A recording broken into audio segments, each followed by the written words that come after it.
हो, कुंभरास. हा, नक्षत्र नक्षत्र धनिष्ठा 9-10 पर्यंत आणि मग शततारका. म्हणजे आता चालू नक्षत्र शततारका येईल, बरोबर आहे. बरोबर. हा, त्याच्या पुढे आणि मग शुभ शुभ योग आहे. स्थूल आहे. हा, हो, स्थूल आहे. शुभ योग आहे. पुढे करण करण तैतील कौलव, राईट. एका ओळीत सरळ जा, म्हणजे चुकायला होणार नाही. दिवाकरण दिवाकरण बाल आणि मग आता कौलव चालू आहे. बरोबर. आता म्हणजे आता वेळ आहे म्हणून अजून एक प्रश्न, की जे शततारका नक्षत्र आहे त्याचं तर चरण कोणता? तो कुठे बघायचा असतो? खाली. हा, खाली, त्याच्याच खाली, बरोबर आहे. मग शततारकापर्यंत जा. तर ते आता त्यामुळे आता मला वाटतं दुसरं चरण चालू आहे. वाटतं बिट्ट नाही, कोण बोलते? Confidently you should say.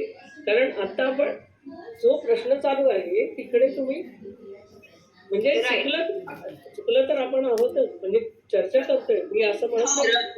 दुसरं 20-21 ला संपत दुसरं 41 ला संपतोय. त्यामुळे आता शततारकाचं दुसरं चरण चालू आहे, बरोबर. हो, ठीक ठीक. आता मी फक्त एवढ्यासाठीच वाटतं म्हटलं, कारण मी शिकागोत आहे आणि तुम्ही भारत, त्यामुळे तुमच्या ते टाइम झोन प्रमाणे तुमची आता वेळ आहे का नाही ते मी बघत होते. तुमची वेळ किती? 7:25 झाली. हा, म्हणजे मग ते अजून आहे, ते दुसरं चरण अजून चालू आहे. ओके, ठीक. प्रश्न काय, कोणाचे काय प्रश्न झालेल्या ह्याच्यात, न झालेल्या प्रश्न आता विचारू शकता. मी आले त्यावेळेस ते मंगळाच्या होऱ्याबद्दल चालू होतं की कोर्ट कचेऱ्यांसाठी रवी घ्यायचा पण मंगळ नाही का असं मला विचार, कारण ते वादविवाद वगैरे मग त्याच्यात मंगळाचा होरा नाही बघायचा. नाही, रवी कोर्ट हे सरकारी कार्यालय आहे, त्याच्यामुळे सरकारी कामासाठी आपण रवीचा होरा बघतो, म्हणून रवीचा. अच्छा, आणि मंगळ जो बघायचा आहे म्हणजे डिबेट जेव्हा असेल, डिबेट कॉम्पिटिशन, तेव्हा मंगळ बघायचं. मग तेव्हा बुध पण वादविवादासाठी नाही का मंगळ? चांगलं आहे, पण बुध वाटले म्हणजे बुद्धीने वाद घालतो, बरोबर आहे, पण तिथे डॉमिनेटिंग कॅरेक्टर थोडंसं जास्ती आवश्यक आहे. अच्छा. हा, म्हणजे अपेक्षित असतं ना की त्याने वरचढ बोलायचं आहे असं.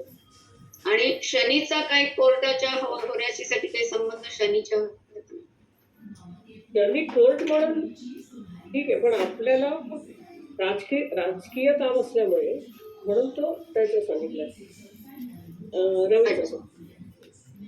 Okay, thank you.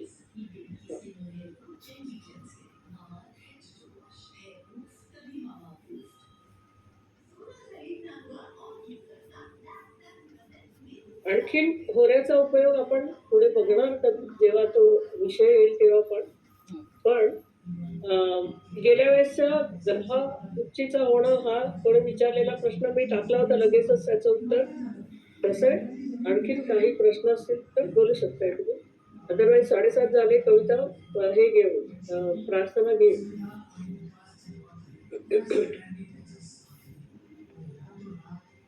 आणि गतीचा हळूहळू बघत जा, म्हणजे रोजची गती. आता काही त्याच्या काय म्हणू खूप इम्पॉर्टंट आत्ता नाही येतो, पण पुढच्या 6 महिन्याच्या ह्याच्यामध्ये गतीचा वापर करणं अपेक्षित आहे. त्यामुळे फक्त आत्ता कशी आपण नक्षत्र आणि रास बघायची सवय लावतोय, सवय करतो रोज एक निदान आपल्या क्लासच्या दिवसाचं तरी राशी आणि नक्षत्र आपण बघतो, तसं रोजची राशी नक्षत्र बघायची सवय लागावी म्हणून हा प्रयत्न. बाकी तसं काय नाही, म्हणजे परीक्षा नाही, फक्त रोजची आपल्याला गरज का लागते आणि ती कशासाठी लागते ते येईलच. आता अनेक विषय जे पुढे येतील त्यानुसार ते कळेल. कविता घे, प्रार्थना घेतलीस का? हो हो, ठीक आहे. वक्रतुंड महाकाय सूर्यकोटि समप्रभ निर्विघ्नं कुरु मे देव सर्वकार्येषु सर्वदा नमस्ते शारदे देवी सरस्वती मतिप्रदे वसत्वं मम जीवाग्रे सर्वविद्याप्रदा भव ब्रह्मा मुरारी त्रिपुरान्तकारी भानुशशि भूमिसुतो बुधश्च गुरुः शुक्रश्च निराहुकेतवः सर्वे ग्रहा शान्तिकरा भवन्तु गुरुर्ब्रह्मा गुरुर्विष्णु गुरुर्देवो महेश्वरः गुरुः साक्षात् परब्रह्म तस्मै श्री गुरवे नमः. ओम शांती शांती शांती. आपले सगळ्यांचे गुरु श्री श्री भट सर आणि माझे इतरही गुरु यात विलासदेव सर एक मॅडम येतो, सगळ्यांना मी वंदन करते. आणि आपला पुढचा भाव ज्याला आता आपल्याला महत्वाचा असा आहे नवम भाव, तो आपण आता बघणार आहोत. आता आपण मध्ये काय झालं, 5 1 2 3 4 5 हे 5 भाव आपले शुभ झाले. षष्ठ अशुभ झाला, सप्तमही मारक म्हणून थोडा अशुभ, अष्टमही अशुभ झाला. आता एकदम जी आपली अशी खालच्या शिडीच्या खालच्या पायरीवर आपण अष्टम भावापर्यंत होतो, आता एकदम वरच्या पायरीवर हा जो नवम भाव आहे हा अतिशय भाग्यस्थान म्हणून अतिशय शुभ भाव आहे. कुठलाही ग्रह नवम स्थानात आला तर अतिशय चांगला म्हटलेले की तो त्याच्या सगळ्या गुणांनी आपल्याला युक्त अशी मदत करतो. किंवा ग्रहाचं कारकत्व, ग्रह कशासाठी आपल्या कामाचा आहे त्याला आपण कारकत्व शब्द म्हटलाय, तो उपयोग आपल्याला कसा होईल तर तुम्ही तंत्रमंत्रही भाग पहिला वाचा.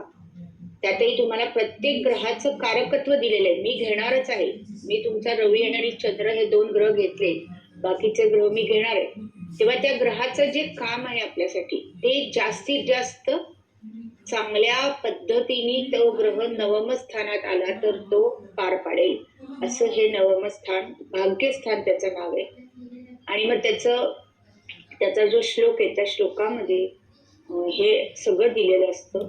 धर्मक्रियायाम ही भवेत प्रवृत्ती भाग्योपपत्ती विमलम च शीलम. म्हणजे आता हा जे शब्द आहेत या सगळ्यात काही फार मोठं अवघड शब्द कुठलाच नाहीये. मग धर्मक्रिया म्हणजे काय, तर धर्म त्रिकोण आपण हे बघितलं की प्रत्येक तत्वाप्रमाणे एक एक त्रिकोण, अग्नी तत्व, पृथ्वी तत्व असे तयार होतात. तसंच धर्म त्रिकोण, अर्थ त्रिकोण असेही तयार होतात. 1 5 9 असा जो मधला बेस त्रिकोण असा जो धरू तो ह्या धर्म त्रिकोण मध्ये येईल. आणि त्यातलं सर्वोच्च स्थान बघा, 1 5 9 म्हणजे 1 नंतर 5 महत्वाचं, 5 नंतर आता 9 महत्वाचं. त्यामुळे ह्याला धर्म त्रिकोण असं नाव आहे. आणि धर्मक्रियायाम ही भवेत प्रवृत्ती म्हणजे त्या व्यक्तीची प्रवृत्ती ही धर्मानुसार चालण्याची आहे, सत्शील आहे, सद्गुणी आहे, अशा प्रकारचा अर्थ तिथे आहे.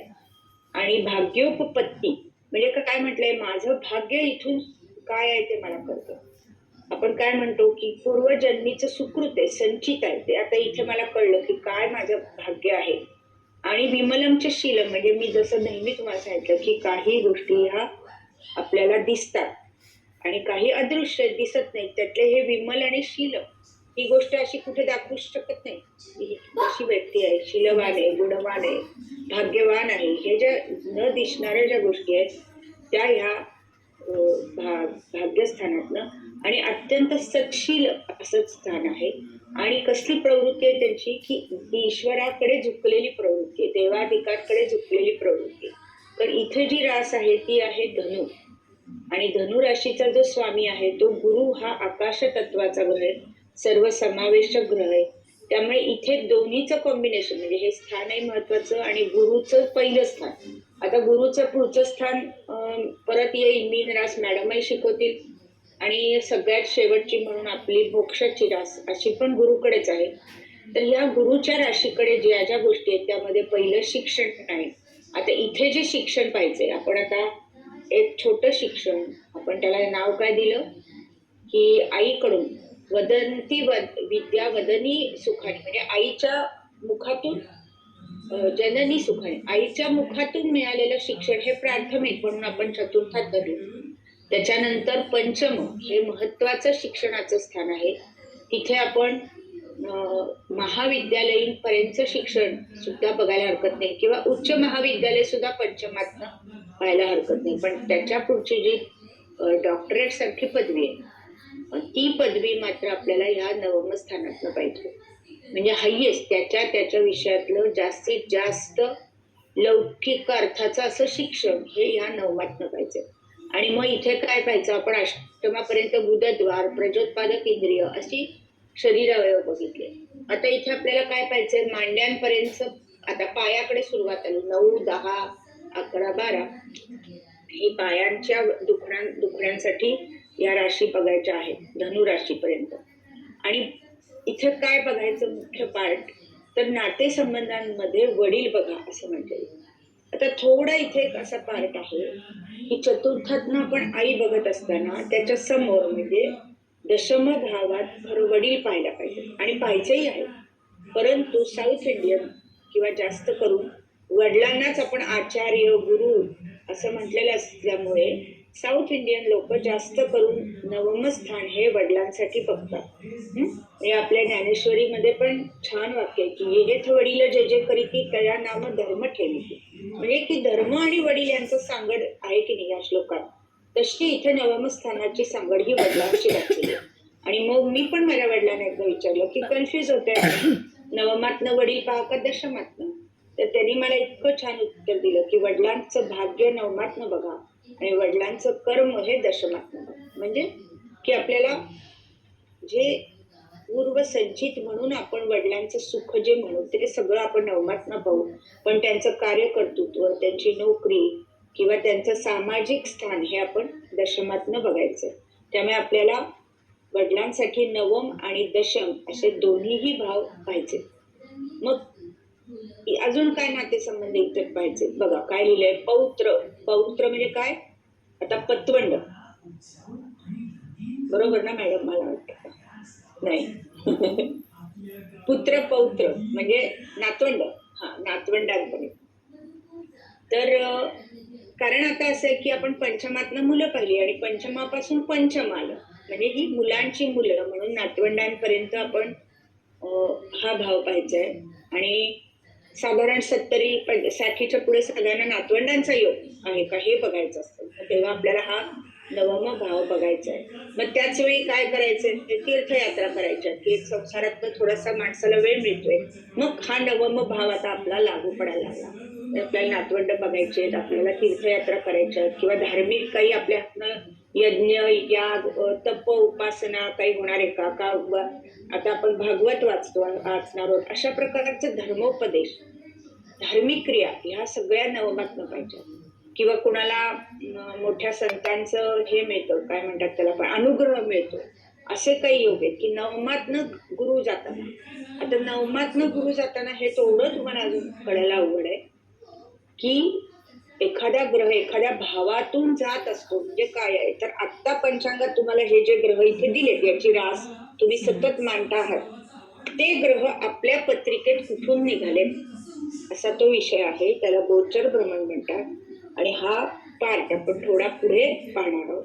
तर फक्त एवढं लक्षात घ्या की एखाद्याच्या नवम स्थानातून गुरुचं भ्रमण असेल तर तो ईश्वराच्या भक्तीकडे वळेल त्याला गुरु लागतील त्याला संत सहवास लाभेल धार्मिक तो यात्रा करेल अशा प्रकारे आपण सांगू शकतो. नवमातनं गुरु जाताना नवमातनं शनी सुद्धा जाताना कारण नवम हे स्थानच ईश्वराचं आहे त्यामुळे इथून शनी जाताना सुद्धा अशाच गोष्टी अनुभवाला येतील. आता सध्या मीन रास शनीची आहे म्हणजे नवम स्थानात एक मिनिट झालं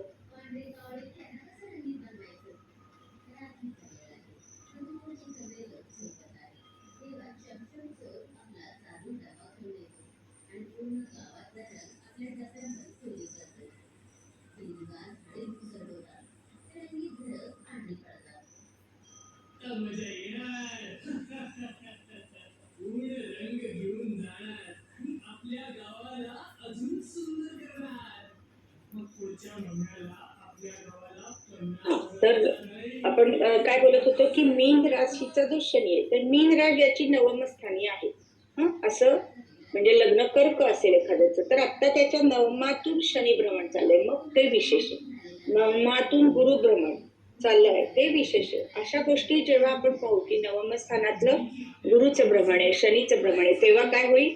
नवमातून गुरु निघालाय. गुरु हा आकाश तत्वाचा ग्रह आहे. ह्यातलं काय काय घडेल? या एवढ्या गोष्टी मी दिल्या, त्यातलं काहीतरी घडेल. माझ्या वडिलांचा मान सन्मान होईल, त्यांना चांगली पदवी, चांगली पदकं मिळतील, किंवा मला चांगले गुरु लागतील, मला एखाद्याचा अनुग्रह लाभेल, किंवा मला नातवंड होतील. इथपर्यंत सगळ्या गोष्टी नवमातून गुरुचं भ्रमण होताना घडेल.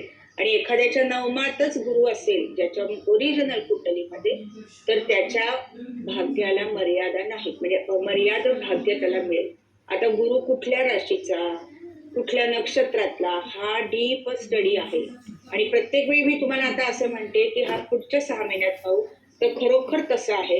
हे जर सगळं मी तुम्हाला आत्ता एका वेळी सांगितलं तर तो अभ्यास क्लिष्ट होईल, आणि असा क्लिष्ट शिक्षक कोणाला नकोय.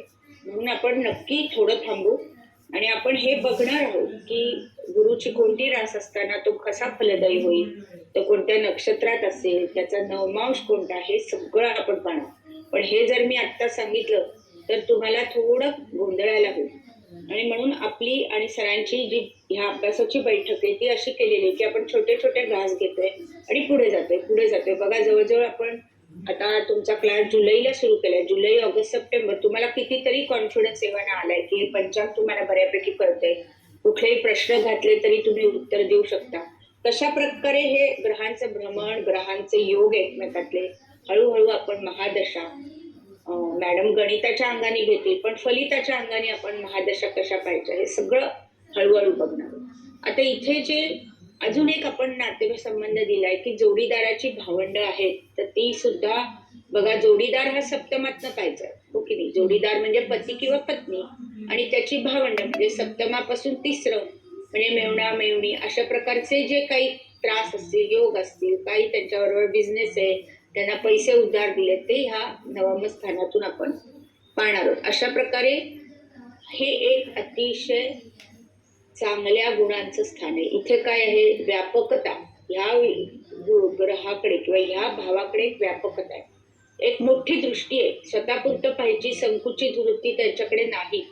म्हणजे जी आम्ही सरांकडनं शिकलो किंवा सरांकडनं आम्ही अनुभवली, दोन्ही आमचे गुरु भट सर, देव सर, की त्यांना जे माहिती, जे हवंय, कळलंय, ते कसं आम्हाला ते शिकवतील याची त्यांना एक सतत आस असायची की आम्ही कधी भेटू, आम्हाला ते विचारतील की तुम्ही ह्या आठवड्यात काय अभ्यास केलाय, मी तुम्हाला काय शिकवू, तुम्हाला काय अडलं. अशा प्रकारचा एक जो व्यापक सम्यक विचार आहे तो ह्या नवम स्थानातून आपल्याला नक्की पाहायला मिळतो. आणि असे गुरु लागणं, शिक्षक लागणं, हेही या भाग्याचं स्थान आहे. त्यामुळे हेही आपल्याला इथून पाहता येईल. कारण पण आपल्यासाठी पंचमच आहे ना, म्हणजे शिक्षण, विद्या मिळवणं यासाठीच हे स्थान आहे. आणि अशी पारलौकिक, म्हणजे ही जी विद्या आहे, ज्योतिष विद्या आहे, ही या पारलौकिक शक्ती.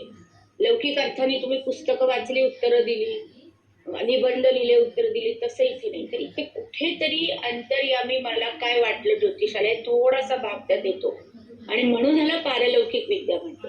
तरी जे गुरु आहेत आमचे ते असं म्हणत नाही, ते म्हणतायत की आमची उत्तरं ही आम्हाला जे गणित शिकवले किंवा जे आमच्या शास्त्राचे नियम आहेत त्या आधारेच आम्ही उत्तरं काढले.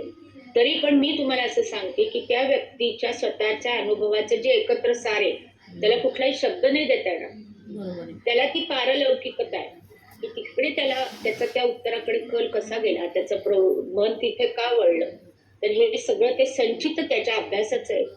पूर्वसंचित हा शब्द नक्की आहे इथे. पूर्वसंचित आहे किंवा आमचा पूर्वजांनी किंवा आम्ही केलेलं पूर्व पुण्य आहे की आम्हाला कामी येत आहे असं जरी म्हटलं तरी हा कुठलाही अभ्यासाचा जो विषय आहे तो तुम्हाला स्वतःलाच श्रम करून मिळवावा लागणार. म्हणजे असं नुसतं म्हटलं की मला पूर्वसंचित छान आहे तुमच्या कुंडलीत, मग तुम्ही नुसते हातावर हात घेऊन बसा, पंचांग सगळं जवळ घेऊन बसा, तर तुम्हाला ज्योतिष येईल का? नाही. तर त्याचे कष्ट हे तुम्हाला नक्की करायचे. तेव्हा आता आड्यात आहे का? तर आहे. पोऱ्यात येतं का नाही हे कर्मच ठरवेल. कर्म लगेच पुढच्या भावात, दशम भावात. त्यामुळे 6 पर्यंत आपण अनुदित गोलार्ध बघितला. आता 7व्या भावापासून काय होते? उदित गोलार्ध.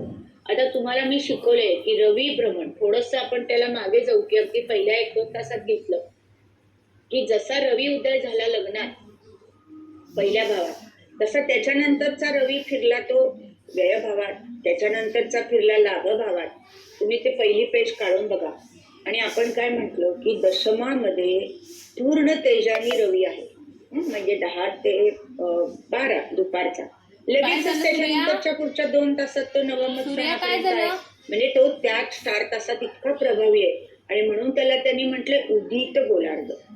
म्हणजे 7व्या भावापासून पहिल्या भावापर्यंत असे आलो 7, 8, 9, 10, 11, 12, 1 पर्यंत त्याला त्यांनी उदित गोलार्ध म्हटले. आणि काय म्हणतात की उदित गोलार्धांमधले ग्रह हे जास्त फलदायी आहेत बघा. म्हणजे अनुदित गोलार्धात पत्रिकेमध्ये पहिल्या स्थानापासून 7व्या पर्यंत 1, 2, 3, 4, 5 पर्यंत जे ग्रह आहेत त्यापेक्षा 7व्याच्या पुढच्या एक अष्टम आपण धरणार नाही ते आता अधिक बलवान.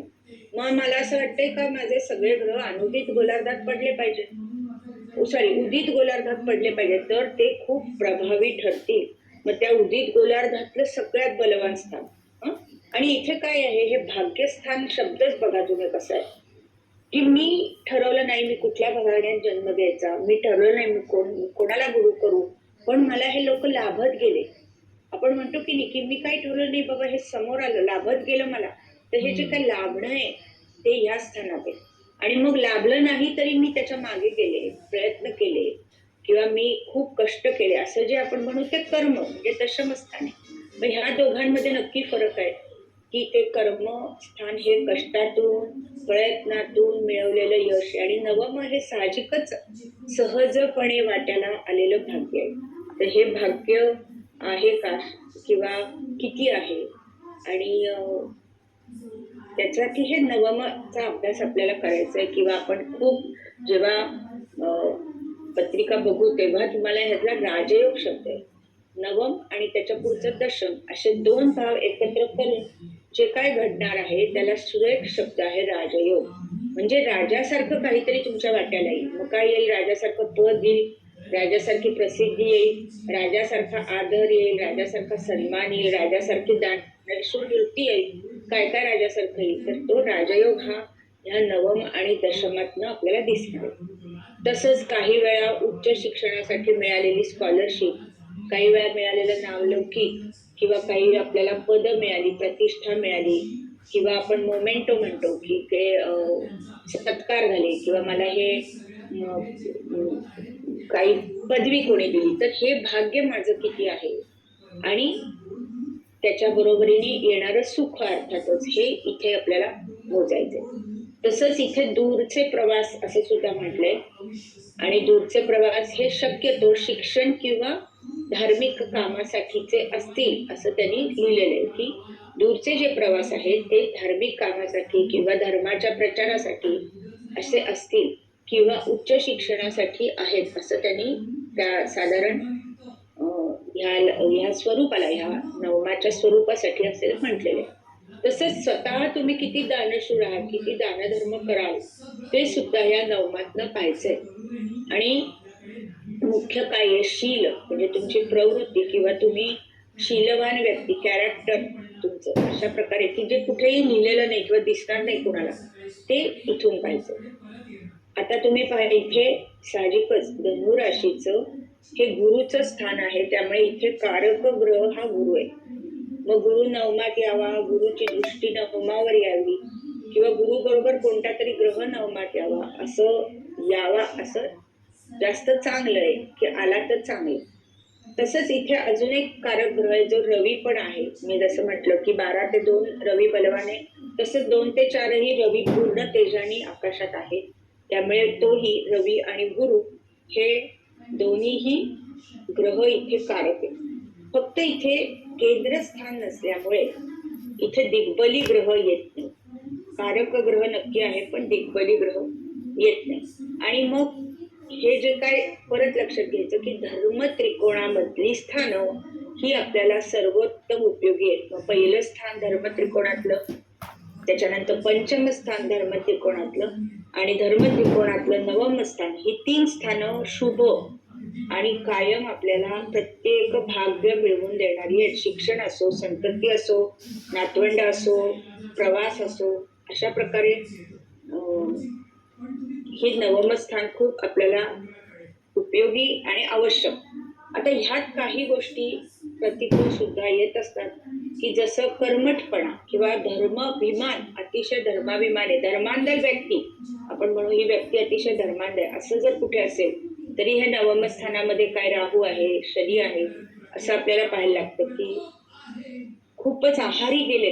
आहारी, तुम्हाला माहिती आहे की इस्कॉन आणि हे जी मंडळ किंवा संस्था आहेत त्यांच्या लोक इतके आहारी जातात की आपला अख्खा पगार देतील किंवा वर्षाचा आपलं इन्कम त्यांना देतील. अशा प्रकारे आई वडिलांना चिंता आहे, त्या व्यक्तीला स्वतःला काही नाही, तो त्या ह्याच्यात गुंतलेला आहे, पण आई वडिलांना चिंता आहे की हा काहीच करत नाही आणि तिकडेच आहे, सगळा वेळ वाहून घेतलंय. असे लोक, असे काही प्रतिकूल गोष्टी सुद्धा आपल्याला इथून पाहायची वेळ येते. आणि मग जो नवमाचा स्वामी किंवा त्याला आता नवमेश म्हटलंय, किंवा नवमात असलेल्या राशीचा स्वामी म्हणजे राशीचा मालक, तो कुठे आहे ते पाहिजे.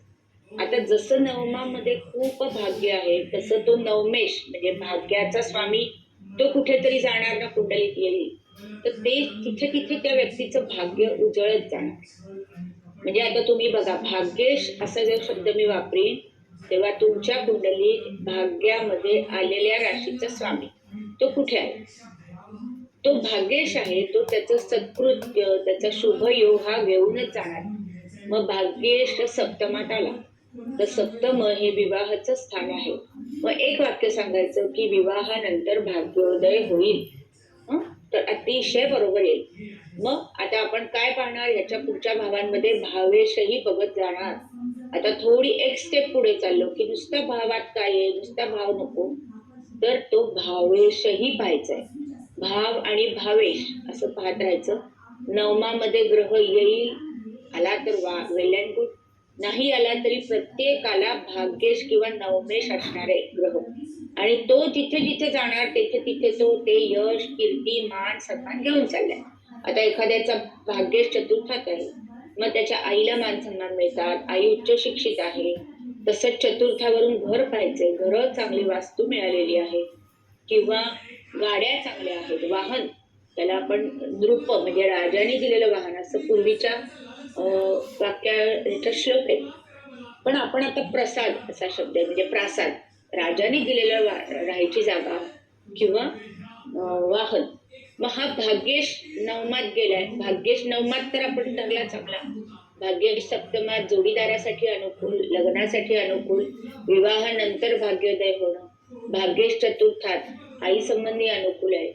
भाग्येश लग्नात, वा. आता काय झालं की तो भाग्येश हा भाग्य घेऊन आलाय आणि त्यात लग्न म्हणजे स्वतःच्या स्थानामध्ये आपल्या आला. मग आता इथे त्यांनी काय काय दिलं, त्यांनी मला दृश्य अदृश्य सगळ्या गोष्टी दिल्यात. म्हणजे माझं शरीर प्रकृती चांगली आहे, शरीर वर्णाकृती लक्षण आहे, लक्षण म्हणजे मी कशी आहे, दणकट आहे, सुंदर आहे, जे काय आहे ते भाग्याने मिळाले. मी ठरवलं थोडीच, माझा वर्ण, माझं दिसणं हे माझं भाग्य आहे. जर भाग्येश लग्नात आला तर ते भाग्य उजळून निघेल. आणि काय होईल, धर्मक्रिया हे भवेत प्रवृत्ती ह्या स्थानामध्ये, आणि तिकडे काय आहे, शरीर वर्णाकृती लक्षणाने आणि यशोगुण स्थान सुखाने. आता हे यश मिळणार आहे. जर भाग्येश पहिल्या स्थानात आला ती व्यक्ती नक्की यशस्वी आहे. भाग्येश यशोगुण स्थान सुखाने. आता हे सुख आहे का नाहीये, आता कळेल की भाग्येश पहिल्या स्थानात आला तर त्या व्यक्तीला सुख लाभेल. सुख लाभेल म्हणजे काय हो, आज माझ्याकडे पैसा आहे, प्रसिद्धी आहे, पण माझा देह तर पाहिजे हे उपभोगायला, आणि मी चांगली तर पाहिजे, उभी पाहिजे, माझा मेंदू चालू पाहिजे, डोळे चालू पाहिजे. तर हे आपले अवयव आपल्याला कधी साथ देतील, जर भाग्येश लग्नी आला तर तो अतिशय चांगला आहे. आता हाच जर भाग्येश अष्टमात आला, तुम्ही बघा त्या भावेश म्हणून पाहिजे. आता अष्टम हे असंही प्रतिकूल स्थान आहे, परंतु भाग्याचे जे शुभ गुण आहेत ते तिथे गेले अष्टमात, बरोबर. मग भाग्याचे शुभ गुण घेऊन भाग्य तिथे अष्टमात गेलं, थोडी उणीव नक्की आहे भाग्यामध्ये, उणीव नक्की आहे की जो भाग्येश लग्नात जाऊन जास्ती चांगला होईल तसा न होता तो भाग्येश आता अष्टमात आला, तो उणीव घेऊन आला, पण अष्टमाचं काम त्यांनी सुधारून दिलं. असं लक्षात घ्या की आपण जे बघितलं की जिथे आपल्याला पुरलेलं धन आहे, अचानक मिळालेले पैसे आहेत, अशा काही गोष्टी त्या भाग्याने मिळतील. म्हणजे भाग्यावर मर्यादा आली तरी पण कुठेही तरी थोडं तरी तो चांगलं अष्टमात किंवा मृत्यूवर विजय असं आपण म्हणू. म्हणजे आपण म्हणू मृत्यू समय यातना देईल पण मृत्यू नाही देणार जर भाग्येश तिथे आला तर. अशा प्रकारे खूप एकट्या भाग्येशाचा अभ्यास केला तरी आपल्याला सध्या सुरुवातीला तुम्हाला खूप सुटेल पत्रिका चांगल्या. कारण काय आपल्याला एकदम कन्फ्युजन होतं की मी कुठे कुठे बघू. जेव्हा एखादी पत्रिका समोर येईल मी कुठे कुठे बघू, तर आपण असं नाही करायचं. आपण ओळीच सोडवायचं. आधी लग्नेश, लग्नाचा स्वामी, मग भाग्येश, कारण हा दैव आणि संचित घेऊन येईल. मी काही करत नाहीये पण माझं दैवानी सगळं चांगलंच चाललंय असं म्हणू किंवा असं म्हणायची आपली विचार सरणी तरी आहे का, तर ही आपल्याला या नवमातनं दिसेल. आता अजून एक दोन गोष्टी इथे दिल्यात. सार्वजनिक जीवनातील प्रतिष्ठा. मी जसं तुम्हाला म्हटलं की शील, ज्याचं चांगलं शील आहे त्याला ही प्रतिष्ठा नक्की लाभेल. थोड्या गोष्टी म्हणजे सूचक स्वप्न.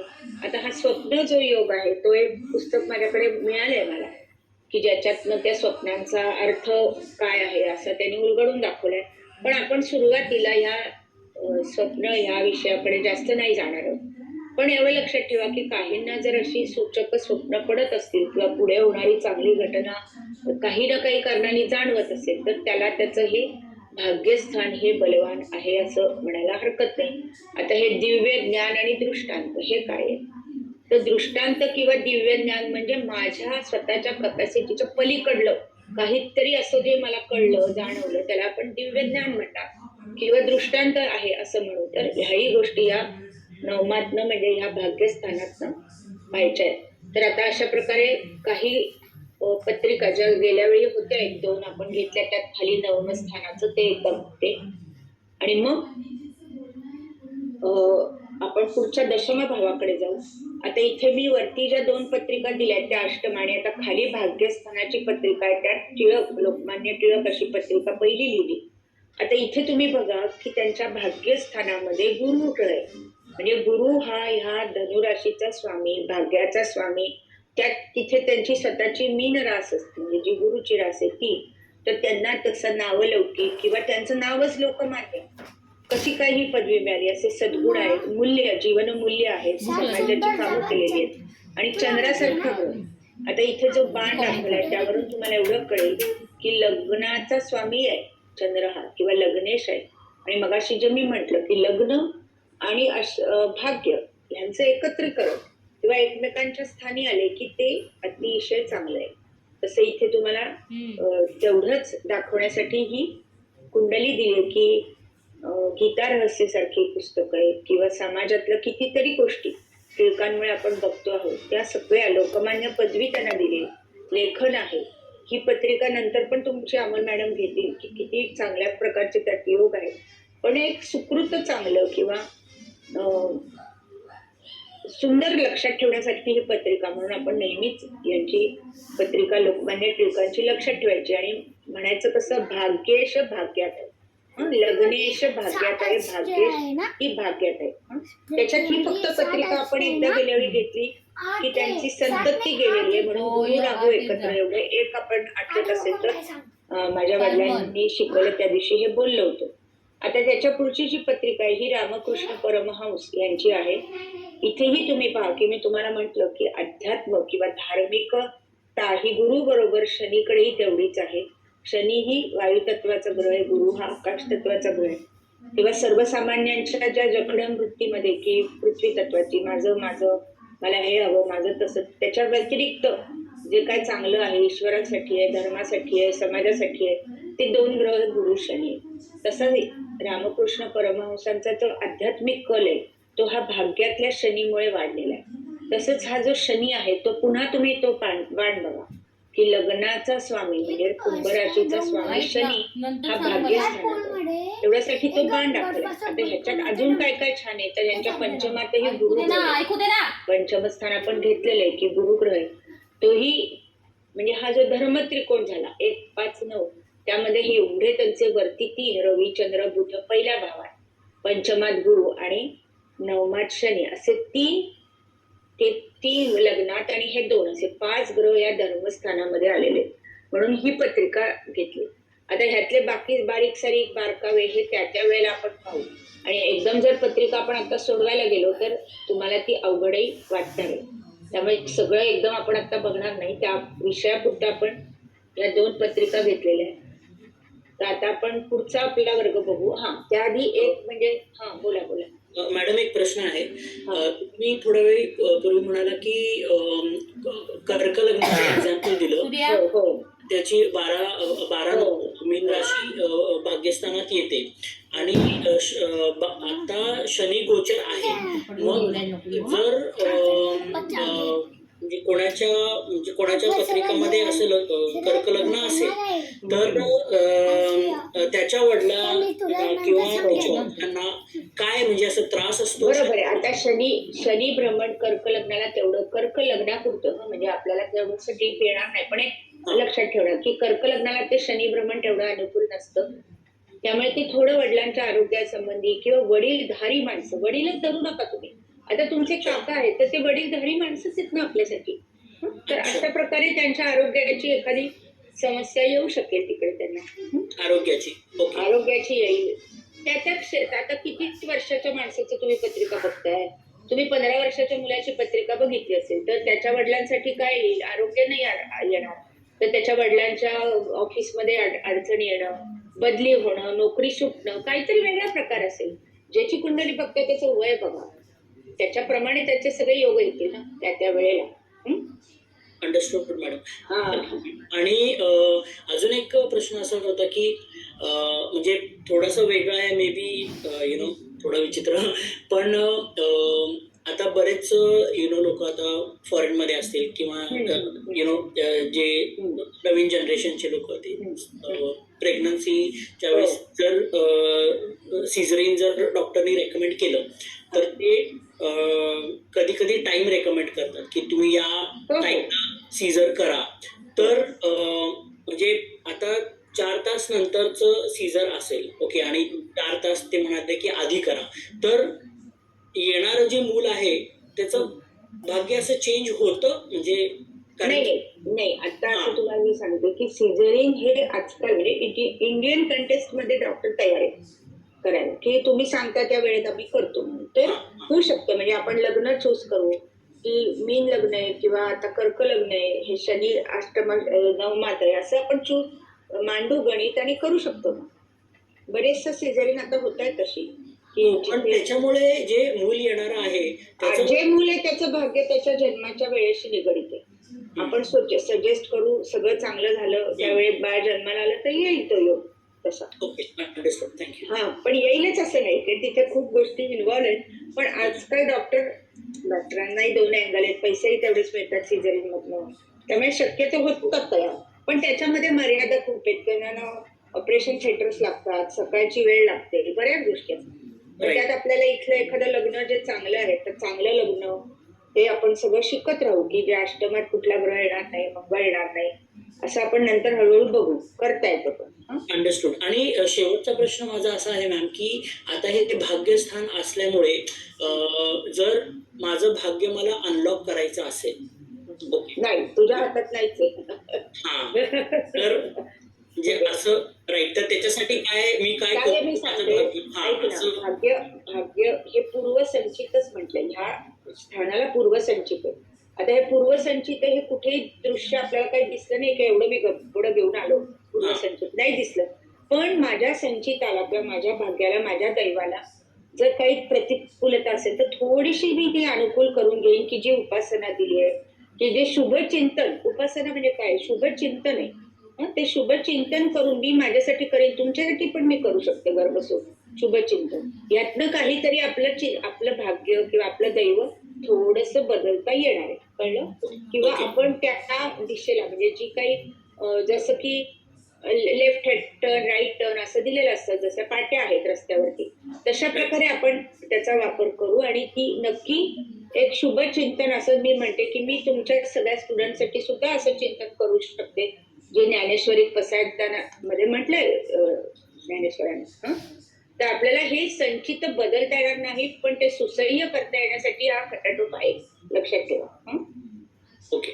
एक विचारू मॅडम. हॅलो. तुम्ही म्हणलात की ते मागच्या वेळी अष्टम स्थान होतं की त्याच्यात शक्यतो कोणता ग्रह यायला नको, तर आता नवम स्थानामध्ये असं काही आहे का की याच्यात शक्यतो हा ग्रह कुठलाही नको, कुठे पण कोणी पण या चालेल, या पण कोणीतरी नवमामध्ये बरं का. अगदी राहू आला तरीही चालेल, कोणताही ग्रह आला तरी चालेल पण शुभ असतो तो. येऊ देतो तो, त्याचं काम त्याचं कर्म सगळं चांगल्या प्रकारेच करणार आहे.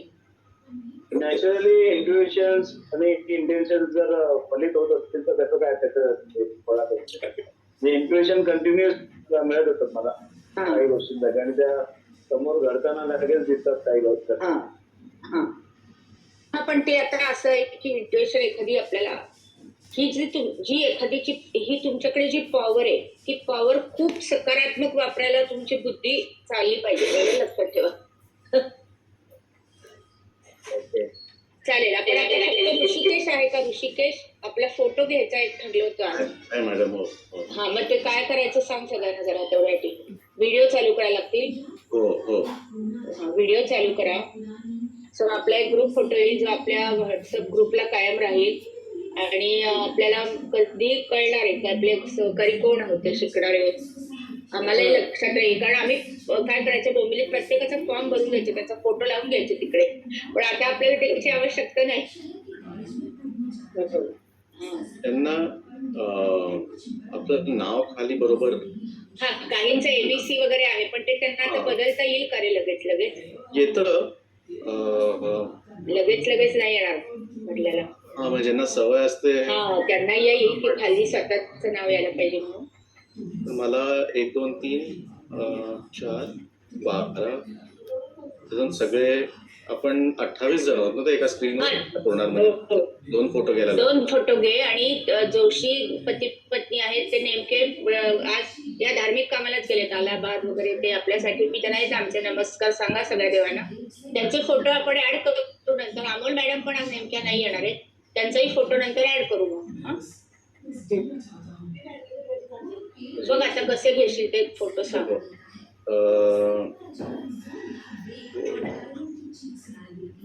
15 जणांचा कॅमेरा चालू आहे. रेखा म्हणून जे आहे त्यांचा कॅमेरा चालू नाही. लॉक केलेला आहे बहुतेक, म्हणजे त्या लॉकमुळे ब्लॉक आहे. चालू बटन चालू केलंय पण चालू करताना लॉग इन करताना अलाव नसेल केलं का परमिशन जॉईन करताना झूम मध्ये? फिजिकल लॉक दिसतोय बहुतेक. बरं, सुरेखा आता येतील. सोनाली अभ्यंकर पण हे आहे मी आहे. म्हणजे काय व्हिडिओ ऑन करायचा आहे का? हो, व्हिडिओ ऑन करा. मला तर इथे दिसत नाहीये पण मी दिसते की नाही मला माहित नाही स्क्रीनवरती. नाही, गुरुजी हिमानीचं पण हे ऑफ आहे. ऑन केलं आहे, छोट्या गोष्टी आहेत. सोनाली तुम्ही पण चालू करा video. Madhavi Desai madam video on करा. तर हरकत नाही, आपण नंतर असं ऍड करू शकतो, पण झालं तर उत्तम. जेवढे जास्तीत जास्त येतील तेवढे. आणि वेळ लागत असेल तरी हरकत नाही. मॅडम आहेत ना. गुरुजी ऍप हे कोणाचं नाव असेल?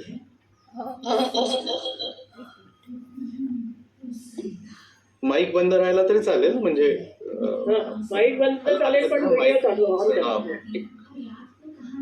एक काढून घे तुम्ही, एक सॅम्पल काढून घ्या. रश्मीचा आयफोन म्हणून जो आहे तो पण बंद आहे. ओके, एकच बंद आहे मध्ये राहिलाय, म्हणजे एकच सुट. 2 सुट आहेत, गुरुजी ऍप आणि रश्मी आयफोन. पण जेवढे आहे तेवढ्याच तुम्हाला. आणि कोणाचं तरी नाव एबीसी आहे. हो, ती नावं नंतर आपण करेक्ट करायलाच लागतील. काय रे भावना कुठे गेलीस तेवढ्या? आली. ऋषिकेश शिरबावकर, तुमच्या चेहऱ्यावर थोडा फक्त अंधार येतोय म्हणून मी लाईट मागे आहे म्हणून उलटे बसा.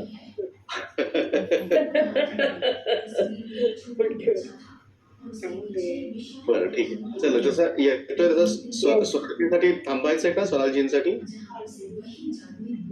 आणि ह्यांचं काय अडचण झाली का घडीने? आले तर ठीक आहे. बरं, एक आपण ट्रायल फोटो तरी काढूनच घेऊया. तर कोण सुरेखा बोलतायत का? तुमचा ना माझ्या मते ना वरचा जो लॉक असतो ना, जे स्क्रीनच्या वर तिकडे कॅमेरा आहे तिकडे लॉक होतो. तुम्ही लॅपटॉपवर असाल तर तिकडे लॉक असेल बघा. कॅमेरा चालू आहे तुमच्या सॉफ्टवेअर मधून, पण वरती तो फिजिकल एक असतो एक.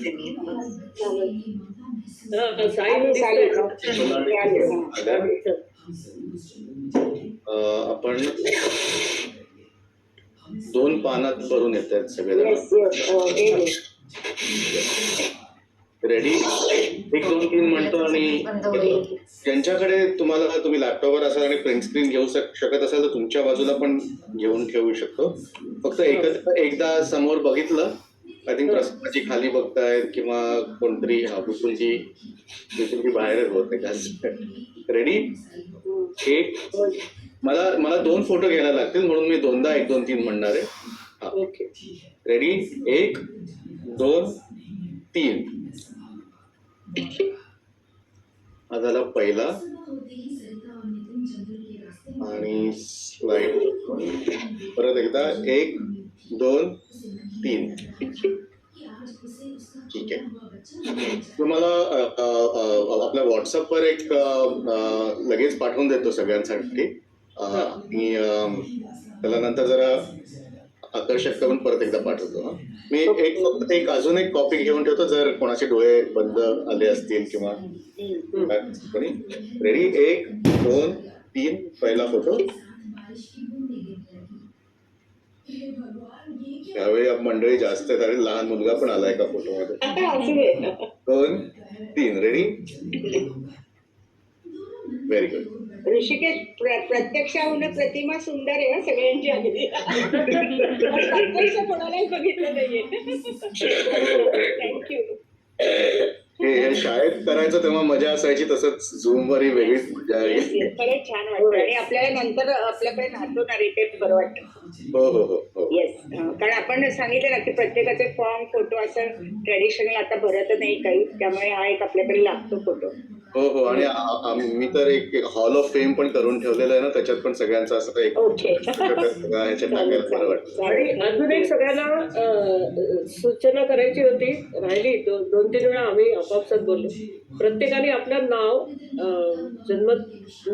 पूर्ण नाव आणि जन्मतारीख ही माहिती जरा कळवा, कारण ऋषिकेश ते हे भरून घेतोय.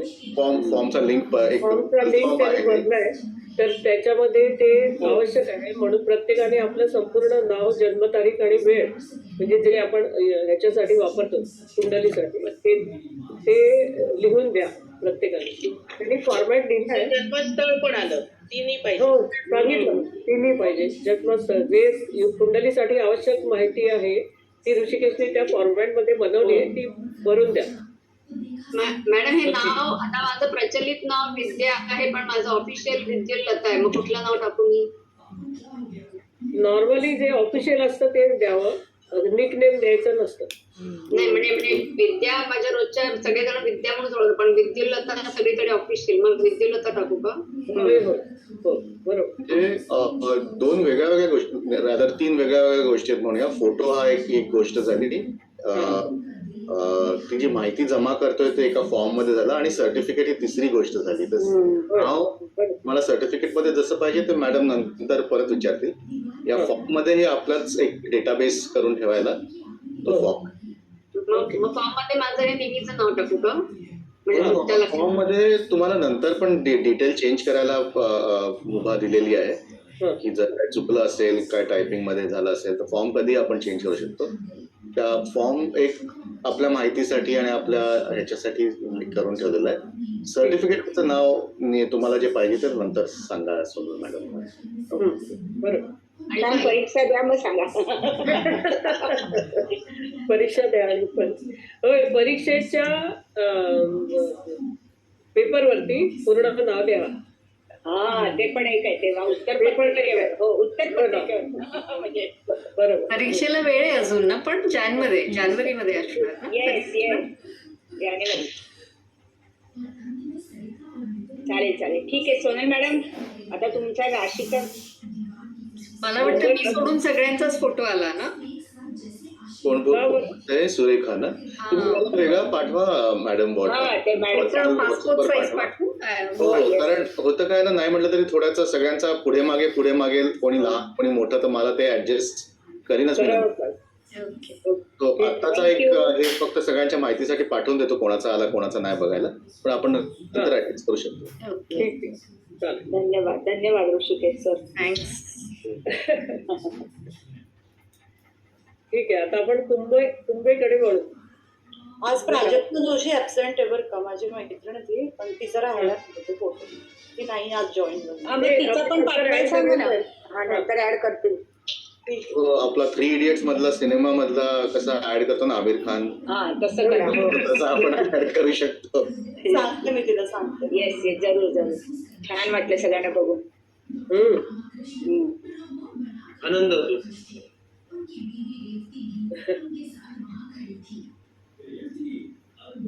काय? नमस्कार. श्री गणेशाय नमः. गणपती बाप्पाला वंदन करू. माझ्या गुरुवर्य गुरु बंधू विलासदेव सर्वांना नमन करू. आपण आपला आजचा वर्ग सुरू करू. कुंभ रास ही गेल्या वेळेस आपण शनीचीच असलेली मकर रास पाहिली, आता शनीचीच असलेली कुंभ रास बघणार. त्याच्यामध्ये फरक काय आहे, साम्य काय असेल? साम्य एक की शनी दोन्ही राशीचा स्वामी शनी आहे, हे साम्य झालं. आता फरक काय? फरक असा आहे की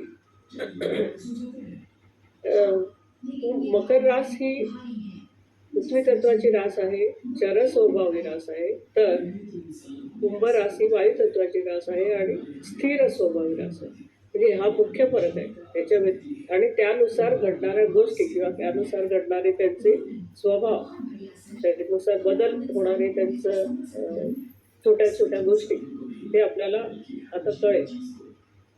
ही राशीचक्रातील 11वी रास, म्हणजे 11 आकडा जिथे कुठे लिहिला जातो तिथे त्याचा अर्थ की ती कुंभ रास आहे. राशीचक्रातली 11वी रास आणि व्याप्ती आहे आपल्या 10 राशी झाल्या, 30 × 10 म्हणून 300 अंश पूर्ण झाले आणि 301 ते 330 ही कुंभ राशीची व्याप्ती आहे. धनिष्ठा नक्षत्राचे पहिले 2 चरण मकर राशीत गेले. हा, आता इथे मगाशी मी साम्य जे म्हटलं की दोन्हीकडे धनिष्ठा नक्षत्र आहे. पहिले 2 पद किंवा पाद म्हणतात त्याला, किंवा चरण, पहिले 2 चरण हे मकर राशीत आहेत आणि उरलेले 2 चरण म्हणजे 3रा आणि 4था चरण हा कुंभ राशीत आहे. म्हणजे हे साम्य असेल, त्या धनिष्ठा नक्षत्राचे जे काही गुण दिसतील ते आपल्याला दोन्हीकडे दिसतील. मग शततारका नक्षत्राचे 4 चरण आणि पूर्वा भाद्रपदा नक्षत्राचे पहिले 3 चरण, अशा 9 चरणांची मिळून ही कुंभ रास तयार होते. कुंभ म्हणजे घडा, खांद्यावरती कुंभ, पाण्याचा घडा घेऊन उभी असलेली ही मानवाची आकृती, असं त्या राशीचं प्रतीक आहे. त्यानुसार काय आहे, घडा त्याचा भरलेला आहे, म्हणजे त्याच्याकडे ज्ञान पूर्ण भरलेलं आहे. त्यानुसार त्याचा वृत्ती काय आहे, संग्रह करून ठेव, संग्राहक वृत्ती, ज्ञान पिपासूपणा, संशोधक वृत्ती आणि प्रगल्भ बुद्धिमत्ता, एकदम तीव्र प्रगल्भता त्याच्यामध्ये असते आहे आणि दिसून येते. अलौकिक स्मरणशक्ती, मेमरीच्या बाबतीत प्रचंड बुद्धिमान, म्हणजे आश्चर्य वाटावर इतकी त्यांची मेमरी सॉलिड असते. उत्तम धारणाशीलता आणि परोपकारी वृत्ती सुद्धा दिसून येते. त्याचा अर्थ असा आहे की ज्याला ज्ञान झालं तो व्यक्ती शांत होतो, कारण प्रत्येक गोष्टीचं ज्ञान झाल्यानंतर व्यक्ती स्वभाव त्याचं वागणं आहे ते खूप शांत होते. ती व्यक्ती आतून अंतर्बाह्य शांत होते. कारण का तर त्याला प्रत्येक गोष्टीचं ज्ञान झालेलं आहे. त्यामुळे म्हणून आपण ज्ञान मिळवतो आणि जोपर्यंत आपण ज्ञान मिळवत नाही तोपर्यंत अतिशय अशांत असतो. मला हे कळलं पाहिजे, मला ते कळलं पाहिजे, हे मी कुठे वाचू, ते मी कुठे वाचू, ते हे मला कुठून कळेल. अशा पद्धतीने आपली जी जो ज्ञान पिपासूपणा ज्याला म्हणतो आपण, की मला हे कळलंच पाहिजे, बरोबर आहे. आणि त्याच्यासाठीच आपली धडपड चालू असते की आपल्याला हे सगळं मिळवायचं आहे. मग काय काय मिळवायचं आहे. आता भौतिक गोष्टी मिळवताना सुद्धा मला घर पाहिजे, बंगला पाहिजे, गाडी पाहिजे, सगळं मला मिळवायचं आहे. वाचन करताना इतर ज्ञान मिळवताना आपण अरे माझं आज भागवत वाचन झालं, आता माझं ज्ञानेश्वरी वाचन झाली, आता माझं अरे ही 2 गोष्टी राहिल्या त्या कोण आहे, योगा कथामृत आहे, योगी कथामृत आहे, समर्थांचं चरित्र आहे, अरे माझं हे वाचून नाही झालं, ते वाचून नाही झालं. अशा प्रकारे आपल्याला ॲक्च्युली माणूस हा तसा स्वार्थी प्राणी आहे असं जेव्हा आपण म्हणतो, पण त्याच्यामध्ये काय होतं की प्रत्येक गोष्टीचा हव्यास त्याला असतो. पण एक पूर्ण अशी एक स्टेज येते की पाणी जेव्हा पाण्याची भरती येते, पूर्ण भरती होते आणि त्याच्यानंतर ते पाण्याला समा येते, त्याला समा म्हणतात की शांत होतं एकदम पाणी. जेव्हा पाण्याला भरती येते तोपर्यंत त्या लाटा पुढे वाहत असतात, उसळून पुढे वाहतात आणि त्यानंतर एक वेळ अशी येते की पूर्ण भरती आल्यानंतर ते पाणी 12 मिनिटं शांत राहतं, त्याला समा म्हणतात. असंच ओहोटीच्या वेळी पण होतं. जेव्हा पाण्याला ओहोटी लागते तेव्हा ते आत आत आत आत खोल घुसत जातं आणि तिथेही ती पुन्हा 12 मिनिटाची समा ही वृत्ती किंवा ही एक स्टेज तिथे येते आणि ही जी 12 मिनिटाची समा असते त्यावेळी जे शांतता अनुभवायला येते तशीच शांतता आपल्याला माणसामध्ये सुद्धा अनुभवायला येते की माणसाला जेव्हा पूर्ण ज्ञान प्राप्त होतं त्यावेळेला त्याची जी शांतता येते. म्हणून आपल्याला बघा संत लोक सगळे तू मी करून कधी भांडताना दिसत नाही. कुठलंही काम करताना त्यांच्याकडे अतिशय लीनता शांतता असते. एखादी गोष्ट समजावून देताना ते शांत असतात, तिरीमिरीने कधी बोलत नाहीत किंवा त्यांच्या वागण्याची पद्धत जी आहे ती आपल्याला भावते, सगळ्यांना आवडतं, म्हणून त्यांच्याशी बोलायला आवडतं. म्हणून संतांची वचनं किंवा संतांची प्रवचनं आपण काय ऐकतो की ते ऐकल्यानंतर आपल्याला बरं वाटतं, ऐकावीशी वाटतं. त्यांच्यात जी शांतता आपल्याला जाणवते, प्रतीत होते ते बोलताना, त्यांचं जे बोलणं आहे ते सुद्धा अतिशय शांतप्रिय किंवा गुणांनी भरलेलं असं असतं. त्यामुळे आपल्याला प्रत्येकाला ते आवडतं. जर एखादी व्यक्ती भांडत असेल तर तिथे आपण फार का रमत नाही किंवा काय हे ना समजत नाही तर किती भांडतायत, किती घाणेरडे शब्द वापरतायत, असं जेव्हा आपल्या उद्विग्नता येते आपल्याला एखाद्याचं बोलणं ऐकताना, तर नेमकं उलट स्थिती या संतांच्या बोलण्यामध्ये असते. त्यामुळे आपल्याला जिथे भांडण चालू असतं तिथे विशेष आवडत नाही, जिथे आपण रमत नाही आपण तो भाग सोडून तिथून बाजूला होतो. पण जिकडे संतांची वाणी चालू असेल तिकडे आपल्याला ते आवडतं, आपण अगदी मन लावून ऐकतो. हा फरक कशामुळे? बोलण्यामुळे, बरोबर ना. पण हे बोलणं त्यांचं परिपक्वता जेवढी जास्त तेवढी ही शांतता आपल्याला चांगल्या प्रकारे अनुभवते.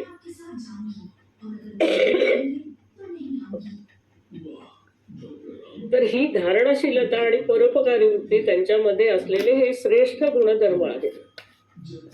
जन्मकुंडलीमध्ये सिंह राशीप्रमाणे एक तरी ग्रह कुंभेत असणं, आता आपण म्हटलं तसं की भाग्यस्थानी एक तरी ग्रह असावा, तसंच सिंह राशीत किंवा कुंभ राशीत सुद्धा एक तरी ग्रह असावा.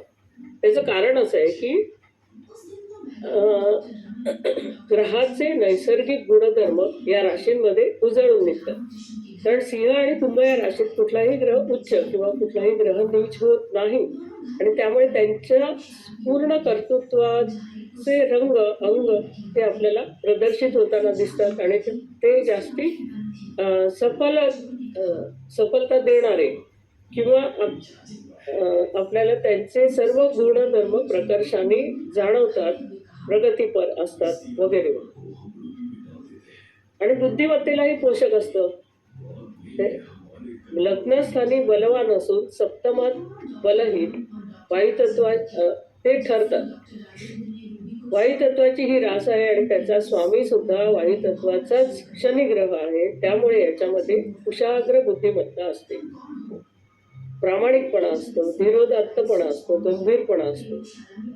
ही विषम म्हणजे 11 हा विषम आकडा आहे, त्यामुळे विषम रास असल्यामुळे ती पुरुष रास आहे. स्थिर स्वभावी रास आहे. ह्रस्वदेही, शीर्षोदेही आणि दिवावली रास. प्रसावतेमध्ये मात्र ही वंध्या रास आहे. राशीची दिशा पश्चिम, कारण ही खाली शनीची रास असल्यामुळे ही पश्चिमेकडे येते. त्याचा शारीरिक ठेवण कशी असते? उंच, मजबूत, गोल चेहरा, तपकिरी केस, तपकिरी म्हणजे साधारण ब्राऊन शेड असलेले, जे की काळे नसतात. डोळे काहीसे खोल गेलेले असतात आणि दातही काहीसे खराब किंवा पुढे आलेले. मकरेत सुद्धा सांगितलंय की शनीमुळे शनीप्रधान व्यक्तीचे दात खराब असतात किंवा पुढे आलेले असतात आणि पुढचे 2 दात स्पेसिफिकली मोठे दिसतात. प्रसन्न पण गंभीर असं हे व्यक्तिमत्व आहे. अत्यंत साधेपणाची आवड. मी जेव्हा तुळेचं वर्णन केलं होतं की तुळेची स्त्री जर दूध आणायला गेली तरी ती त्याच पेहरावामध्ये लग्न सुद्धा अटेंड करू शकते, इतक्या नीटनेटकेपणाने ती जाते. व्हेरॅज की कुंभेची व्यक्ती मात्र लग्न कार्याला गेली तरी ती आता दूध भाजीपाला आणायला गेली अशा थाटातच राहते, कारण त्यांना अत्यंत साधेपणाने राहायला आवडतं. म्हणजे तेच त्यांचं लायकिंग असतं, त्यामुळे ते घरात काय बाहेर काय ते तसेच राहतात. शृंगार साधनं त्यांना आवडत नाही. थोडक्यात स्वभाव कसा असतो मगाशी आपण थोडंसं वर्णन केलं, पण स्पेसिफिक स्वभाव बघायला गेलं तर नम्र, परिपक्व, सहनशील, सुरक्षित, शांत, कल्पक, स्थिर आणि सुस्वभावी, बुद्धिवादी, विद्याभिलाषी, विद्या कशाही प्रकारे त्यांना विद्या ग्रहण करणं, ज्ञान शिकणं हे त्यांना आवडतं. आणि अतिशय उत्तम दातृत्व देणं हा जो गुण आहे तो त्यांच्याकडे खूप अधिक प्रमाणात दिसून येतो. पण काहीसे निराशावादी आणि संन्यस्त असतात. त्याच न्यायाने म्हणा ती स्पष्ट वक्ती सुद्धा असतात. त्यामुळे काहीसे कठोर वाटण्याची शक्यता असते, कारण सगळ्यांना स्पष्ट बोलायला आवडत नाही. त्यामुळे ते थोडंसं बोलणं त्यांचं कठोर वाटू शकतं. पण मनात काही नसतं अशा वेळी सुद्धा कठोर, खरं बोललेलं कठोर वाटतं. हा मुख्य मुद्दा आहे. 3ही राशी वायुतत्वाच्या मिथुन, तुळ आणि कुंभ या 3ही वायुतत्वाच्या राशी आहेत. त्यातली ही शेवटची राशी त्या आणि 3ही मानवी राशी आहे. त्यामुळे त्यांच्याकडे बुद्धिमत्ता हा विशेष गुण या 3ही राशींमध्ये आहे, जो आपण वेळोवेळी बघितलाच की त्या बुधाच्या 2 राशी आहेत, मिथुन आणि कन्या. तर ही शनीची रास असली तरी ही अतिशय परिपक्वतेकडे झुकलेली असल्यामुळे ह्याच्यामध्ये सुद्धा ज्ञान हे काठोकाठ भरलेलं आहे. जसं की त्याचा प्रतीक त्याचं असं दाखवलं आहे की ते घडा भरलेला आहे. साधारणपणे रंग काळसर रंग असतो, गव्हाळ, प्रमाणापेक्षा जास्ती उंच. वायुतत्वाच्या राशी ह्या उंच असतात इतर राशींपेक्षा. उंची मुख्यतः पायात जास्ती असते. काही जण पायाची बाजू कमी आणि पाठीचा भाग जास्ती असतो. तो साधारणपणे तो वृश्चिकेचा ठेवण राहते. पण वायुतत्वाच्या राशी आणि अग्नितत्वाच्या राशी या सामान्यपणे उंच असतात. साधारणतः वातुळ शरीर असतं, कारण शनी ग्रह आहे. शांतपणा तो सुद्धा काहीसा गंभीर वाटेल असा.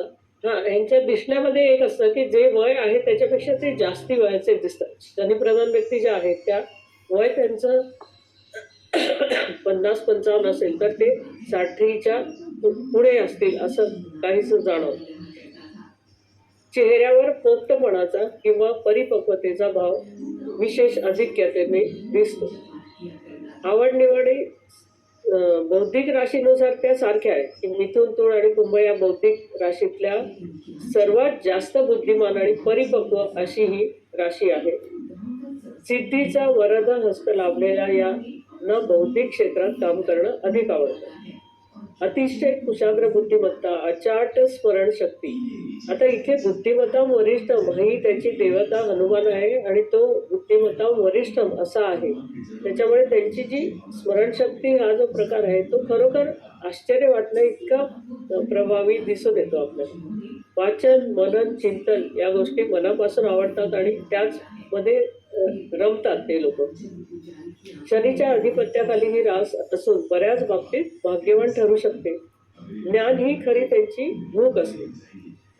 आयुष्यात अभ्यासासाठी कोणताही विषय त्यांना वर्ज्य नाही. कुठला नाही हा काय मला आवडत नाही, ह्याच्यात मला इंटरेस्ट नाही असं कधीही होत नाही. कारण कसंही करून ज्ञान मिळवायचं आहे. मग ह्याच्यात पण काय आहे, त्याच्यात बरं त्याच्यातली चांगली प्रत्येक गोष्टीत चांगलं आणि वाईट हे असतंच. पण त्यातली चांगली गोष्ट निवडून किंवा घेऊन ती आपल्याकडे जमा करण्याचा किंवा ठेवण्याचा किंवा देण्याचा सुद्धा त्यांना हव्यास असतो. दीर्घोद्योगी पण अतिशय निश्चयी आणि व्यवहारी आणि काटकसरी तर मकरही होती, पण हे लोक पण काटकसरी असतात. उत्तम चिकाटी, मोठ्या प्रमाणावर सोशिक वृत्ती, दूरदर्शीपणा, शिस्तप्रियता, व्यवहारीपणा आणि कोणत्याही कामाला हलका किंवा उच्च दर्जाचं न समजता कुठल्याही काम करण्यामध्ये ते सदैव तत्पर असतात आणि त्या चिकाटीने ते काम पूर्ण करतात. यांना एकाग्रताही लवकर जमते. कॉन्सन्ट्रेशन जे स्थिर असल्यामुळे. मकर ही शनीचीच राशी असली तरी ती चर स्वभावी राशी आहे, तर तिथे त्यांना जी कॉन्सन्ट्रेशन आहे ते जमत नाही, जे की कुंभ राशी व्यक्तीला अधिक चांगल्या पद्धतीने जमू शकतं. म्हणजे जे ध्यानधारणा करणं ह्याच्यासाठी जी चिकाटी लागते आणि जे कॉन्सन्ट्रेशन लागतं ते निश्चितपणे कुंभेकडे अतिशय चांगल्या प्रकारचं दिसून येतं. हे मोठी तत्वज्ञान अतिशय सहजतेने लिहिल्या पचवू शकतात. डायजेस्ट होणं, समजून घेणं हे त्यांना निश्चितपणे चांगलं जमतं. कोणत्याही संकटाचा स्वीकार करण्यासाठी, त्याचा मुकाबला करण्यासाठी अतिशय धीरोदात्तपणा जो लागतो तो ह्यांच्याकडे असतो. स्वतःहून कोणालाही त्रास देत नाही ही वृत्तीच नाही त्यांची. पण एखाद्याने दिला तरी बऱ्याच वेळा ते दुर्लक्ष पण करू शकतात. म्हणजे जाणून बुजून कोणीतरी आपल्याला त्रास देत आहे, हरकत नाही, त्याला द्यायचा आहे, त्याचा तो स्वभाव आहे, ते इग्नोर करतात आणि किंवा बौद्धिक चतुराईने ते त्याला गप्प करतात. म्हणजे त्यांना कसं डील करायचं ते अतिशय सहजपणे समजतं आणि जमतं. आपल्या मनाला न पटणाऱ्या गोष्टी हे सहसा करत नाहीत आणि त्यातही त्यांची वैचारिक बैठक जी असते, कारण त्याच्यामागचं जे लॉजिक असतं की ही गोष्ट मला का नाही करायची हे त्याला पूर्णपणे माहिती आहे की ही गोष्ट का नाही करायची, तर त्याच्यामागे जे लॉजिक आहे ते पटवून देण्यामध्ये निश्चितपणे सक्षम असतात की आपल्याला ते पटवून देऊ शकतात की ही गोष्ट का नाही करायची, तर हे असे त्याचे दुष्परिणाम आहेत, त्यामुळे मला हे जमणार नाही किंवा आवडणार नाही म्हणून मी हे करणार नाही असं स्पष्टपणे ते सांगू शकतात, क्लासिफाय करू शकतात. कारण त्यांची जी विचाराची बैठक आहे ती पक्की असते आणि त्यामुळे तडजोड सहसा कधी स्वीकारत नसते. नम्र आणि सहनशील आहे असं जरी असलं तरी, गंभीर आणि आनंदी असले तरी आतून मात्र ते सदैव चिंतन करत असतात. तो त्यांचा पिंड म्हणजे इनबिल्ट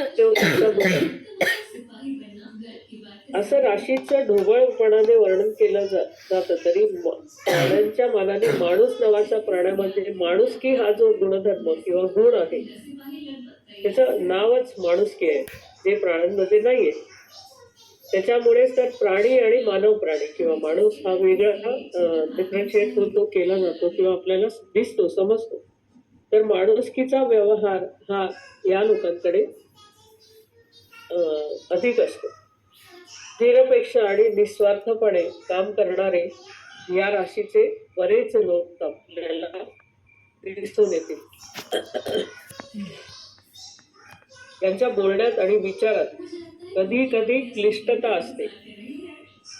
म्हणजे पटकन आपल्याला त्यांची जी भाषा आहे ती समजत नाही. साधी भाषा त्यांच्याकडे म्हणजे सापडेलच असं होत नाही त्यांना, की काही जे शब्द असतात ते अतिशय क्लिष्ट किंवा कठीण शब्द त्यांच्याकडनं वापरले जातात. सरळ मार्गी असतात हे लोक. तत्वज्ञानाबरोबरच गूढशास्त्र, मानसशास्त्र, कायदा, उच्च वाङ्मय इत्यादी क्षेत्रामध्ये याचं नाव असतं.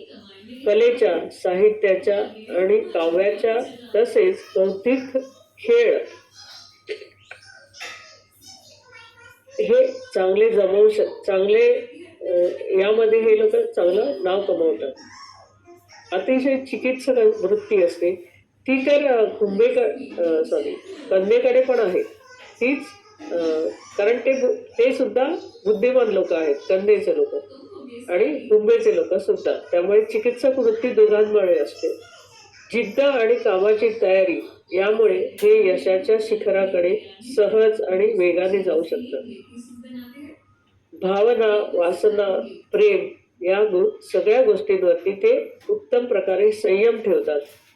प्रेमाचा बाजार नाही किंवा भावनांचा अतिरेकीपणा यांच्याकडनं होत नाही, दिसत नाही. आणि वासनेचा लोभ किंवा क्षोभ यांच्याकडनं कधीही होताना दिसत नाही. किंवा अतिशय हीन दर्जाची कला अभिरुची, कुठल्याही प्रकारचं जे लायकिंग आहे ते निश्चितपणे हायर कपॅसिटीकडे असणार असतं. ते म्हणजे कुठल्या तरी आलतोफालतू गोष्टी यांना रुचतच नाहीत, आवडतच नाही. सर्व ज्या चांगल्या गोष्टींचा आणि त्या पातळीवर यांची निवड केली जाते आणि त्याचा जो रसास्वाद आहे, जे त्याच्यातनं जो आनंद घ्यायचा तो हे अतिशय उत्तम प्रकारे घेऊ शकतात. अतिशय परिपक्व असं त्यांचं जीवन असतं आणि ध्येयवादामुळे उच्च विचारसरणी आणि जीवनाचा विशिष्ट तत्वज्ञानाने हे लोक भारलेले असतात. कुंभ राशीच्या लोकांमध्ये आणखीन एक महत्वाचा भाग दिसतो, तो मध्ये आधुनिक विज्ञानाशी जेवढं नातं सांगतात तेवढंच शास्त्रीय संशोधनामध्ये जितका रस घेतात तितकंच नातं, तेवढाच रस हे आध्यात्मिक गोष्टीतही घेतात आणि त्याची सांगड त्यांना चांगल्या प्रकारे घालता येतं. यावेळी हे सांगताना मला 2-4 लोक म्हणजे त्यावेळी जाणवलं की जे इंजिनिअरिंग साईडला जे लोक गेले पण आपल्याला असं वाटतं की अरे ह्या विषयात पण चांगलं बोलतोय, ह्या विषयात पण चांगलं बोलतोय, त्यांना जे टेक्निकली जी समज आलेली असते त्या एखाद्या मशिनरीची, त्यामुळे ते विज्ञानाची त्याची अतिशय उत्तम प्रकारे सांगड घालताना दिसतात.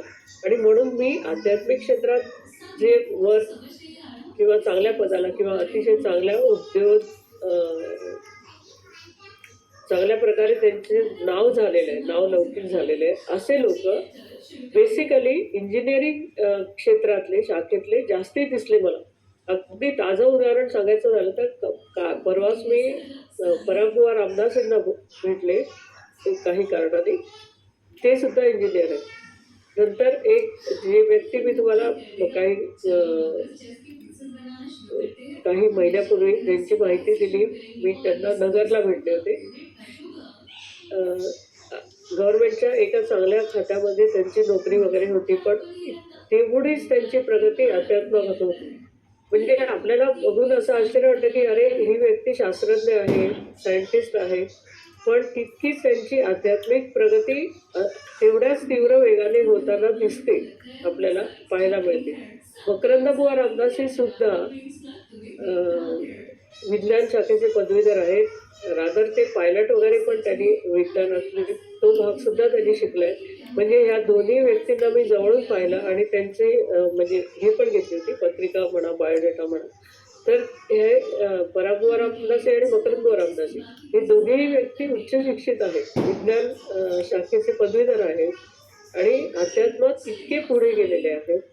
तर असं लक्षात आल्यानंतर मी इतर अनेक पत्रिकांचा अभ्यास केला. तेव्हा सुद्धा जे जास्तीत कुंभराशी विषयी अभ्यास करताना ते जाणवलं की हे लोक जितका रस किंवा जितका इंटरेस्ट किंवा जितकं नॉलेज त्यांना इंजिनिअर किंवा वैज्ञानिक शाखेविषयी आहे तितकंच अधिक प्रगतीने ते आध्यात्मिक क्षेत्रात सुद्धा खूप पुढे प्रगती करतात. आणखीन एक फॅमिली माझ्या ओळखीची आहे गोव्यात, मिरिंगकर म्हणून. त्यांच्याकडे त्यांची 2 मुलं, आई वडील सगळे इंजिनियर आहेत आणि त्यांचा एक मुलगा, दुसरा मुलगा CA आहे. सगळे अध्यात्मात प्रगती. त्यांच्या घरी दरवर्षी भागवत केलं जातं कारण त्यांचे सासरे पण ते आध्यात्मिक क्षेत्रात पुढे होते. पण ती ही पूर्ण फॅमिली इंजिनियर आणि CA वगैरे असून दरवर्षी त्यांच्या घरी वर्षातून एकदा भागवत होतं. फक्त कुंभराशीचं वैशिष्ट्य सांगणं एवढा हेतू होता आणि त्यांचं जो आध्यात्मिक ज्ञान आहे आणि वैज्ञानिक हे त्यांची जी सांगड आहे ती मला अनेक ठिकाणी अनुभवता आली.